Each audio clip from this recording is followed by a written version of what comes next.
ভারতীয় গণনাট্য সংঘ, ছাত্র শিক্ষক অভিভাবক ঐক্য মঞ্চের পক্ষ থেকে আজ দিনহাটায় 21শে ফেব্রুয়ারি আন্তর্জাতিক মাতৃভাষা দিবস উদযাপন করা হলো। এদিন হাসপাতাল মোড় সংলগ্ন পিডব্লিউডি অফিসের সামনে থেকে সকাল 8টায় এক বর্ণাঢ্য শোভাযাত্রা শুরু হয়ে দিনহাটা পাঁচমাথা মোড়ে এসে পৌঁছয়। তারপর সেখানে শহীদ বেদিতে ভাষা শহীদদের উদ্দেশ্য শ্রদ্ধার্ঘ্য অর্পণ করা হয়। শোভাযাত্রা ও শ্রদ্ধার্ঘ্য অর্পণ অনুষ্ঠানে সংগঠনগুলির সদস্য, কিশোর কিশোরীরা সহ সমাজের বিশিষ্টজনেরা উপস্থিত ছিলেন।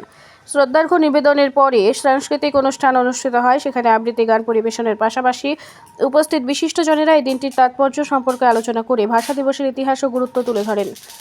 আজকের এই কর্মসূচিতে উপস্থিত ছিলেন দিনহাটা শিক্ষক অভিভাবক ঐক্য মঞ্চের আহ্বায়ক পল্লব দেব, কিশোর বাহিনীর সদস্য ইনসাফুদ্দিন আহমেদ, ভারতীয় গণনাট্য সংঘের সদস্য প্রলয় ভট্টাচার্য, কৃষ্ণা ব্রজবাসী, বিশিষ্ট অধ্যাপক জয়দীপ সরকার, বিশিষ্ট শিক্ষক বিধান দেবনাথ, শুভেন্দু দাস সহ ছাত্রছাত্রী অভিভাবকেরা। দিনহাটা ইয়ামাহা অটো সেন্টার নিয়ে এলো নতুন নতুন মডেলের বাইক ও স্কুটারের বিপুল সম্ভার।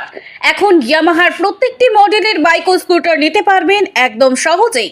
স্বল্প ডাউন পেমেন্ট এবং ন্যূনতম ডকুমেন্টসে নিয়ে যান আপনার শখের বাইক অথবা স্কুটারটি। সাথে থাকছে আকর্ষণীয় উপহার এবং বিশেষ ছাড়। এছাড়াও থাকছে সার্ভিসের সুব্যবস্থা। তাই আর দেরি না করে শীঘ্রই চলে আসুন আমাদের দিনহাটা ইয়ামাহা অটো সেন্টারে। আমাদের ঠিকানা Dinhata Sahebganj road, boys recreation ক্লাবের সম্মুখে। আমাদের যোগাযোগ নম্বর 9800407641।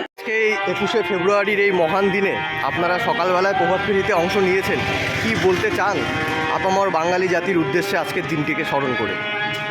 দেখো, 21শে ফেব্রুয়ারি আন্তর্জাতিকভাবে স্বীকৃত মাতৃভাষা দিবস। আমরা জানি আমাদের সমাজ জীবনে, পারিবারিক জীবনে, রাষ্ট্র জীবনে সাম্রাজ্যবাদী শক্তি বারবার থাবা মেরে সমস্ত ছন্দকে নষ্ট করে দেয়।